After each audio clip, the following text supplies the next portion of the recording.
दोस्तों, गोरखपुर से मुंबई के लिए एक ट्रेन जा रही थी। उसी ट्रेन में S5 बोगी में जो है टीटी टिकट चेक करने आता है। वहाँ पर एक सीट पर दो लड़कियाँ बैठी हुई थी जो कि बेहद ही खूबसूरत थी। टीटी उनसे टिकट मांगता है तो वह कहती है, सर जो है मेरे पास टिकट नहीं है, मेरा टिकट मेरे ससुर के पास है। और जो दूसरी लड़की होती है उसका टिकट ही नहीं होता है। तो टीटी जो है कहीं ना कहीं उनकी सादगी और खूबसूरती को देखकर उन पर फिदा हो जाता है और वह कुछ देर इधर उधर अपनी ड्यूटी करता और फिर वापस आकर वह वहीं पर जो है बैठ जाता और उनसे जो है बातचीत करने की कोशिश करने लगता है। और जो लड़कियां होती हैं वह भी जो है उससे बातचीत करने लगती हैं। और इसके बाद कुछ ऐसा होता है जो कि बहुत ही दिलचस्प है अपने आप में। नमस्कार दोस्तों, मैं धर्मेंद्र आर्या आप सभी लोगों का आपके अपने YouTube channel quick real stories पर स्वागत करता हूं।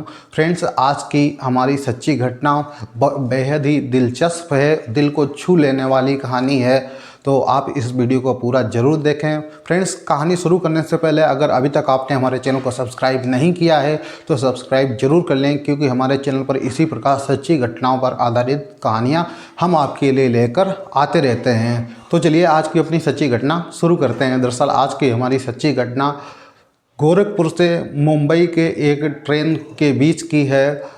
गोरखपुर से मुंबई के लिए एक ट्रेन जा रही होती है। जब टीटी जो है S5 कोच में पहुंचता है, वहां पर दो लड़कियां बैठी हुई थी जो कि बेहद ही खूबसूरत थीं। एक का नाम दीपिका, उम्र लगभग उसकी 26 साल के आसपास होती है, और दूसरी का नाम जो है रितिका, जिसकी उम्र लगभग 21 साल के आसपास होती है। वह दोनों बहनें होती हैं। और जब टीटी आता है, टीटी का नाम जो है रोहित गुप्ता होता है, वह दीपिका से कहता है, मैडम टिकट दिखाइए। तो दीपिका कहती है, सर मेरा टिकट मेरे ससुर के पास है। जैसे ही यह बात रोहित गुप्ता सुनता है, वह एकदम से ही चौंक जाता है। मन ही मन सोचने लगता है कि सामने से देखने पर तो कहीं से भी यह शादीशुदा लग नहीं रही है। ना तो मांग में सिंदूर है और ना ही पैरों में बिछिया हैं और ना ही जो है गले में मंगलसूत्र है। फिर भी जो है यह कह रही है कि मेरा टिकट मेरे ससुर के पास है। तो दीपिका उसके बाद में कहती है कि वो लोग जो है B2 में बैठे हुए हैं। तो रोहित गुप्ता कहता है कि मैं कैसे मान लूं कि जो है वह वहाँ पर बैठे हुए हैं। तभी जो दीपिका होती है वह रोने लगती है, और जो उसकी बहन होती है रितिका, वह कहती है, सर मेरी बहन सच बोल रही है। तो रोहित गुप्ता दीपिका से कहता है, मैडम रोइए मत, ऐसी कोई बात नहीं, मैं अभी जो है चेक करवाता हूँ। वह तुरंत ही B2 में जिस टीटी की ड्यूटी लगी हुई थी वह उसे तुरंत कॉल करता है और पूछता है कि फला नाम के व्यक्ति का जो है उस B2 में क्या बैठे हुए हैं। तो वह तुरंत ही लिस्ट चेक करके बताता है, हाँ इस नाम के व्यक्ति यहाँ पर बैठे हुए हैं। तो वह उससे कहता है, आप उनका टिकट मत चेक करिएगा, क्योंकि उनके परिवार की दो महिलाएं जो है स्लीपर में बैठी हुई हैं। मैं खुद आऊँगा और उनका टिकट चेक कर लूँगा। तो वह टीटी कहता है, ठीक है, ओके सर, कोई प्रॉब्लम नहीं, आप आइए और चेक कर लीजिए। और जैसे ही अगला स्टेशन आता है तो रोहित उतरता है और B2 कोच में जाता है, जो कि AC वाला कोच होता है। वहाँ पर जो है उसके ससुर से कहता है कि आप अपना टिकट दिखाइए, आपके घर की दो महिलाएं S5 में बैठी हुई हैं। तो वह टिकट चेक करता है। उसमें जो है दीपिका का तो टिकट होता है, लेकिन उसकी बहन का जो है टिकट नहीं होता है। तो वह कहता है कि सर इसमें तो एक ही लड़की का टिकट है, दूसरी लड़की का टिकट नहीं है। तो उसका ससुर कहता है कि सर वह जो है मेरी जिम्मेदारी नहीं है, जो मेरी बहू है उसकी जिम्मेदारी उसने ले रखी है, आप उसी से पूछिएगा। तभी जो रोहित होता है वह यह जानने की कोशिश कर रहा था कि जो है दीपिका का पति कहाँ पर है, क्योंकि उसके सास ससुर बैठे हुए थे और उसके जो बेटी थी, लगभग 16 साल की एक बेटी होती है और 20 साल का एक लड़का होता है। इसके अलावा उसे कोई जो है वहाँ पर नहीं दिखता है। लेकिन रोहित गुप्ता के मन में ही बहुत सारे जो है सवाल उमड़ रहे थे। वह इस पूरे मामले को जानने के लिए थोड़ी देर वहीं पर बैठ जाता है। तभी जो उसकी सास होती है वह कहती है, क्या कुछ वह कह रही थी? तो रोहित कहता है, नहीं कुछ। जब मैंने उनसे टिकट मांगा तो वह जो है रोने लगी। तो उसकी सास बोलती है, हाँ वह ऐसे ही नौटंकी करती है, इसी प्रकार की वह नौटंकी किया करती है। तभी जो उसकी सास होती है वह अपने ही आप में बड़बड़ाने लगती है, कहती है कि बेटा तो मर गया और ये समस्या हम लोगों के मत्थे छोड़ गया। अब अभी तक तो इसका हम लोग खर्चा उठा ही रहे थे, लेकिन अब जो है अपनी बहन को भी लिए जा रही है। अब जो है आगे का कैसे क्या होगा, वह जो है उसकी सास अपने पति से कहती है। तो उसका पति बोलता है, तुम्हें उससे क्या मतलब? वह जो है अपनी जिम्मेदारी पर अपनी बहन को लिए जा रही है, हमें जो है उससे कोई भी लेना देना नहीं है। रोहित जो होता है वह पूरा मामला समझ जाता है कि इनके बेटे की जो है मौत हो चुकी है और इनकी जो बहू है वह विधवा हो चुकी है। वह तुरंत जो है B2 कोच से निकलता है और फिर जो है S5 में जाकर जो है वहाँ जाता है और जिस सीट पर दीपिका और रितिका बैठी हुई थी वह थोड़ा जो है खिसक जाती हैं और वहीं पर जो है रोहित गुप्ता बैठ जाता है और कहता है, मैडम एक लोग का टिकट तो उनके पास है, लेकिन जो रितिका का टिकट है वह उनके पास नहीं है। तो दीपिका कहती है, सर जो है क्या करना होगा? वह कहता है कि टोटल कैलकुलेट करता है तो कहता है लगभग 900 रुपये के आसपास पेनल्टी सहित आपको जो है देना है और उसके बाद मैं आपका टिकट बना दूंगा। दीपिका जो है अपने पर्स से कुछ रुपए निकालती है और अपनी बहन से भी 200-300 रुपये लेती है। महज दीपिका के पास 1000 रुपये ही थे, उसमें से 900 रुपये वह जो है रोहित गुप्ता टीटी को दे देती है और जो रोहित होता है वह उसका टिकट बना देता है। और उतनी ही देर में खाने वाला आ जाता है और वह जो है दीपिका को उसका खाना देने लगता है। तभी दीपिका कहती है, भैया अब मुझे नहीं चाहिए। तो वह कहते हैं, हाय क्यों मैडम, अभी तो आपने आर्डर दिया था। तो वह कहती है, नहीं अब मुझे नहीं चाहिए, मेरे पास पैसे नहीं हैं। तो वह कहता है, मैडम मात्र 170 रुपये का ही तो है और आप इतनी दूरी का सफ़र तय कर रही हैं मुंबई तक का और आपके पास 170 रुपये नहीं है। यह सब रोहित गुप्ता जो देख रहा था और वह उससे कहता है, भैया खाना रख दीजिए, रुपए मैं देता हूँ। तो दीपिका जो है मना करने लगती है, कहती है, सर ऐसी कोई बात नहीं है।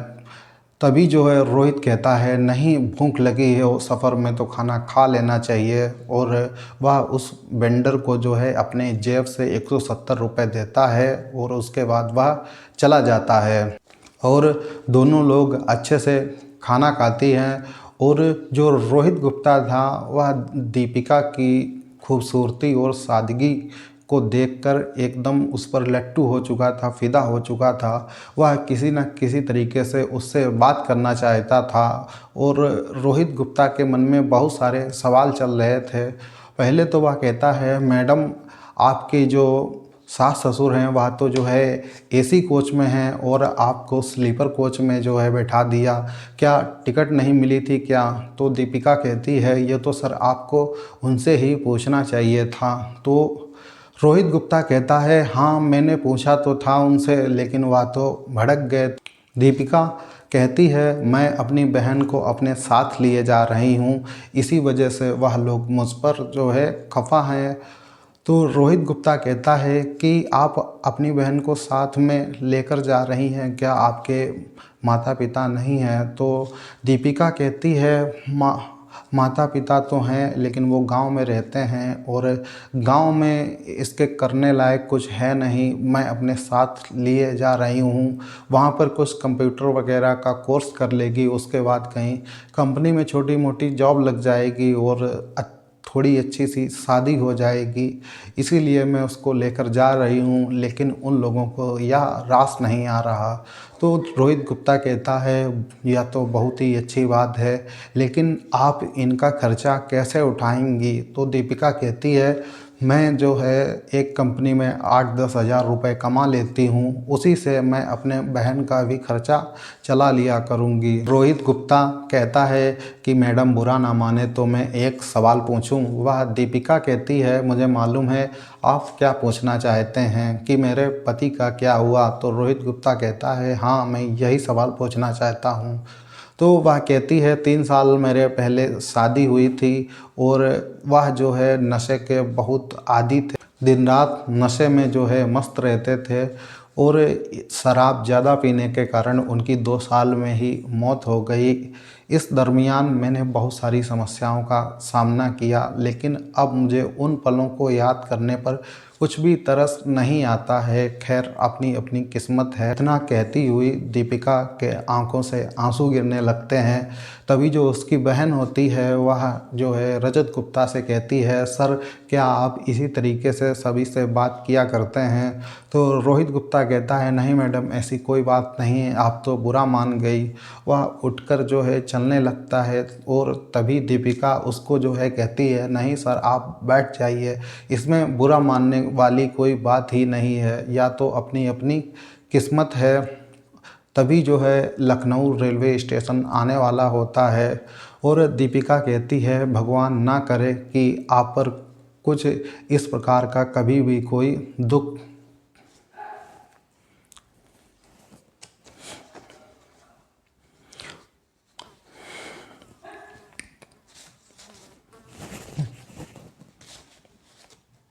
और दीपिका कहती है कि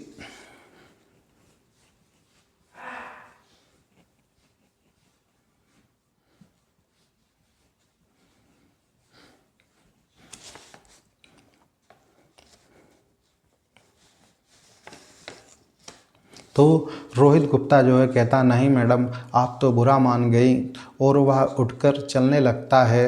वह कहता है मैं तो यूं ही समाज को जानने का प्रयास कर रहा था। तो दीपिका कहती है सर इसमें बुरा मानने वाली कोई ऐसी बात ही नहीं है, ये तो अपनी अपनी किस्मत है। फिलहाल जहाँ तक समाज को जानने की बात है, जब खुद पर दुख पड़ता है तभी मालूम होता है कि कौन अपना है कौन पराया है।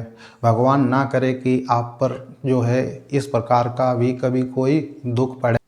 तभी जो है लखनऊ रेलवे स्टेशन आने वाला होता है और वह दीपिका से कहता है कि सफ़र में तो बहुत सारे यात्री मिलते हैं लेकिन आप जैसा यात्री मुझे आज तक नहीं मिला। और कहता है अगर आपका नंबर मिल जाता तो आपके जो है हाल खबर ले लिया करता कभी कभार। तो दीपिका कहती है सर मैं अपना तो नंबर नहीं दे सकती हूँ, लेकिन आप मुझे अपना नंबर दे दीजिए मैं आपको कॉल करूँगी। तो जो रोहित गुप्ता होता है वह अपना नंबर दीपिका को दे देता है और कहता है कि आप सच में कॉल करोगी। तो वह कहती है हाँ मैं कॉल ज़रूर करूँगी, आप तो सर इतने अच्छे आदमी हैं तो मैं आपको कैसे नहीं कॉल करूँगी। रोहित गुप्ता लखनऊ रेलवे स्टेशन आ जाता है, वहाँ पर उतर जाता है और जो दीपिका और रितिका थी लगभग 12-1 बजे का समय हो चुका था, वह भी जो है सो जाती हैं। और जब सुबह होती है ट्रेन झांसी से आगे निकल चुकी थी, तभी दीपिका और रितिका के कानों में एक आवाज़ सुनाई देती है गुड मॉर्निंग। जैसे ही वह रोहित गुप्ता को देखती हैं तो वह एकदम खुशी से झूम उठती हैं और दीपिका कहती है सर आप उतरे नहीं। तो वह कहता है उतरा तो था लखनऊ में लेकिन मेरे दिल ने नहीं माना और मैं फिर चढ़ गया। तो वह कहती है कि सर अब आप कहाँ तक जाएंगे। तो वह कहता है अब तो मैं मुंबई तक जाऊंगा। और उसके बाद कहता है कि आप लोगों ने चाय नाश्ता किया। तो वह कहती है अभी तो नहीं चाय नाश्ता किया है, अभी तो ब्रश ही किया है। रोहित गुप्ता जो है सभी के लिए चाय नाश्ता की जो है व्यवस्था करता है और सभी लोग चाय नाश्ता करते हैं और सफ़र में जो है इसी तरीके से एक दूसरे की जो है वो बातें कर रहे होते हैं। और जब ट्रेन जो है रात में मुंबई रेलवे स्टेशन पर पहुंच जाती है तो दीपिका और रितिका अपने परिवार वालों के साथ जो है चली जाती हैं और जो रोहित गुप्ता होता है वह भी जो है वहाँ से वापस चला आता है। रोहित गुप्ता जो है दीपिका के फ़ोन का बहुत ही बेसब्री से इंतज़ार कर रहा था। एक दिन गुजर जाता है, फ़ोन नहीं आता है। दूसरा दिन गुजर जाता है, तब भी फ़ोन नहीं आता है। ऐसे ही तीसरा दिन भी गुजर जाता है, लेकिन फ़ोन नहीं आता है। लेकिन जो चौथा दिन होता है, तभी रात को 11 बजे के आसपास उसको कॉल आती है और बोलती है कि सर कैसे हो आप, मैं दीपिका बोल रही हूँ। जैसे ही यह बात जो है रोहित गुप्ता सुनता है तो वह एकदम खुशी से झूम उठता है। वह कहता है मुझे तो विश्वास ही नहीं था कि आप कॉल करेंगी। तो वह कहती है नहीं सर, आप तो इतने अच्छे हैं तो मैं आपको कॉल कैसे नहीं करती। तो वह कहता है मैं आपके फ़ोन का बहुत ही बेसब्री से इंतज़ार कर रहा था, लेकिन एक बार यह भी सोच रहा था कि ऐसे तो जो है कौन किसी का हालचाल लेता है। तभी वह कहती है नहीं सर, ऐसी कोई बात नहीं है, घर में बहुत सारी जो है सामान बिखरा पड़ा हुआ था और उसको जो है 2-3 दिन सेट करते हुए लग गए। और अपनी बहन के लिए मैंने आज रूम भी ढूंढ लिया है और उसी के रूम पर हूँ। और जब आज मैं फ्री हुई हूँ तभी मैंने आपको कॉल की है। इसके बाद रोहित गुप्ता कहता है आपके सास ससुर कैसे हैं। तो वह कहती है वह भी ठीक हैं, खैर उनका क्या करना है, वह तो ऐसे ही हैं। और उसके बाद दीपिका कहती है सर मैं आपसे एक सवाल पूछूं। तो रोहित गुप्ता कहता है हाँ पूछिए। वह कहती है मैं कई बार मुंबई ट्रेन से आई हूँ, लेकिन आज तक कभी कोई ऐसा नहीं मिला जिसने जो है अपनों जैसा जो है व्यवहार किया हो। लेकिन आपने तो जो है हम लोगों को खिलाया पिलाया और इतनी इज्जत से बातचीत की, बहुत ही अच्छे तरीके से। और आपकी तो ड्यूटी लखनऊ तक ही थी, लेकिन आप जो है मुंबई तक मेरे साथ आ गए। तो सर बताइए आप जो है मेरे साथ इतनी हमदर्दी क्यों है। तो जो है रोहित गुप्ता थोड़ी देर सोचता है और कहता है मैं आपसे प्यार करने लगा हूँ, आई लव यू। जैसे ही दीपिका यह सुनती है तो एकदम से खामोश हो जाती है और थोड़ी देर में वह सिसकियाँ लेती हुई बोलती है sir I love you too, मैं भी आपसे बहुत प्यार करती हूँ।